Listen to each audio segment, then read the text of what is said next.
Ladies, gentlemen, no variations thereupon.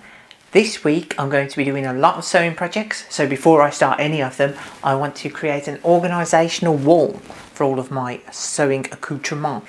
And I'm going to be doing that with this piece of wood. This wood actually came from my desk because I had a flat pack furniture set, put it together, and this was left over. And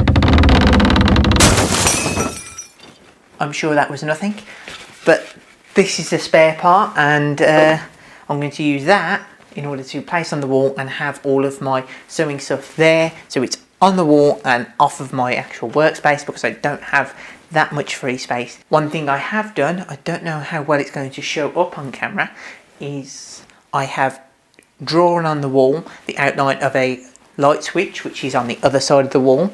And that's important because I'm going to be drilling into the wall and I don't want to drill into the cables because all my lighting system is powered through this cable that runs down there, and I don't want to drill into the wall and turn off my lights and the electrocution thing as well.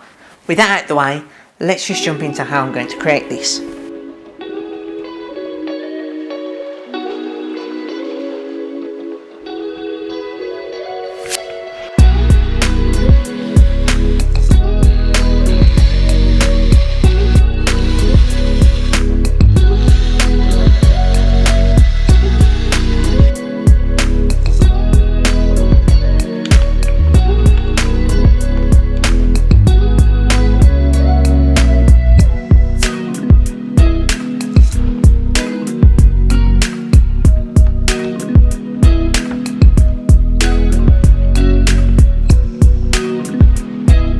So I've just got to clear up some of the excess glue from around the bottom there, and then that'll be it for now. I'll just leave the glue to dry overnight and then it can be mounted to the wall tomorrow once I've sorted out the boxes. And what you'll notice is these are very, very tall. They're 15 centimeters long and I don't need them to be anywhere near that long.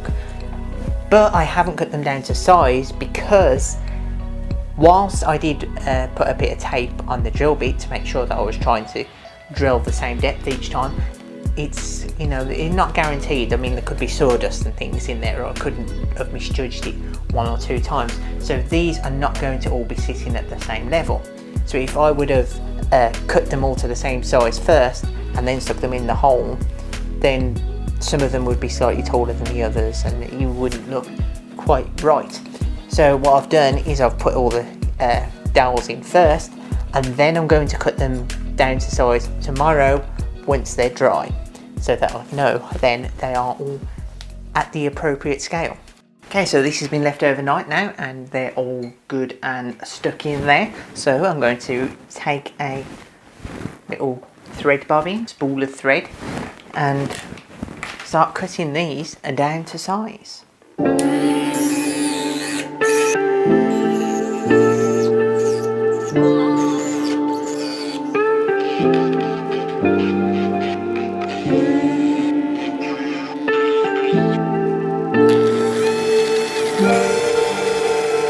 Now I have a little bit of a problem in that the screws that I have are either slightly too short for me to get a proper bite or very, very long. So the smart thing for me to do now would be to stop what I'm doing, go down the shops and buy longer screws than this but shorter than that, so that I can appropriately mount it to the wall. However, the lazy option that I'm going to take is I'm going to drill a large enough hole about halfway through so that these can sink into the wood further and have more distance to bite at the bottom. Just got to be careful not to drill too far through, otherwise I'll ruin the whole project. Now ideally when I'm putting up something like this, you'd want a second pair of hands, one person to hold it, one person to mark it. Now unfortunately I live alone, so there's no one to help put this up. So I'm going to be struggling with it myself, but I have a quick tip for how you can keep everything level. What you may be able to see, if I remember and do a close-up, is that with the spirit level on these hooks you can see that it is level and that I've put all the hooks at the same level. So when I put it up against the wall, so long as I make sure that that spirit level maintains its bubble in the middle, I know I'm putting it up straight, and it just helps me out to make sure I'm not putting it up and then drilling the hole, standing back and going, oh, it's crooked.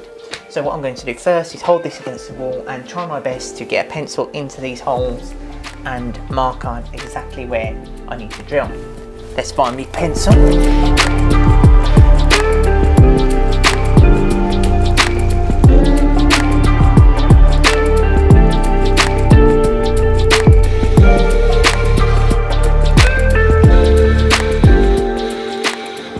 And there we have it, my sewing organisation. Now you will remember that I said I wanted boxes on the bottom. Now unfortunately I was planning on just hooking them on the hooks and having them sit there, and I've drilled a hole in the back of this box just to test it out, but as you can see the depth of the box is too great, so that as I try and slide it around, this lip hits that the back too soon. So the only way I can get it on is to either cut down these hooks so they don't face too far back, which is going to be a pain because I don't have anything that can reliably cut through this kind of steel, or unscrew them until they're almost hanging off and then slide it on and never be able to take them off again. So instead what I'm going to do is use these to hang up things like my scissors and my rulers and my embroidery hoops. Now I did manage to get one box on there by drilling the holes through the side rather than the back, and then using a piece of leather cord in order to tie it in place. And in here I have all my embroidery threads, and I've used a leather cord because even though the metal has been filed down a bit so it's not entirely sharp, it's still going to be sharp enough to cut through any of the cotton threads that have been used as the embroidery thread, so I didn't want to use them as the loop. Leather will last longer. Still got to find something to do with these though.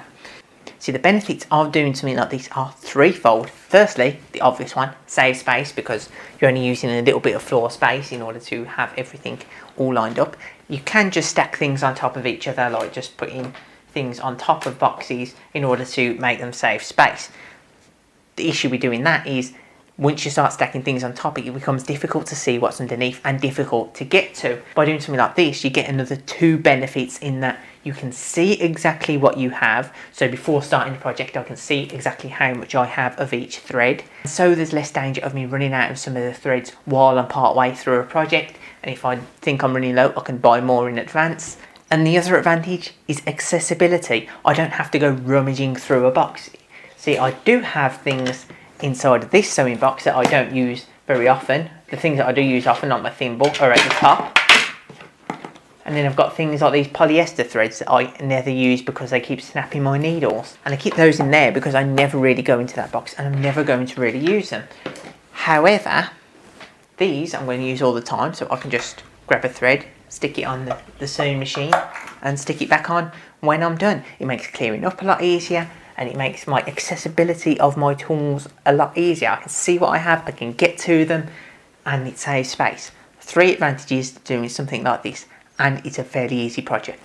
It would have been a one-day make, but you know, the glue had to dry, so it ended up being one day spread over 2 days, shall we say. But nice quick project. I'll see you in the next one.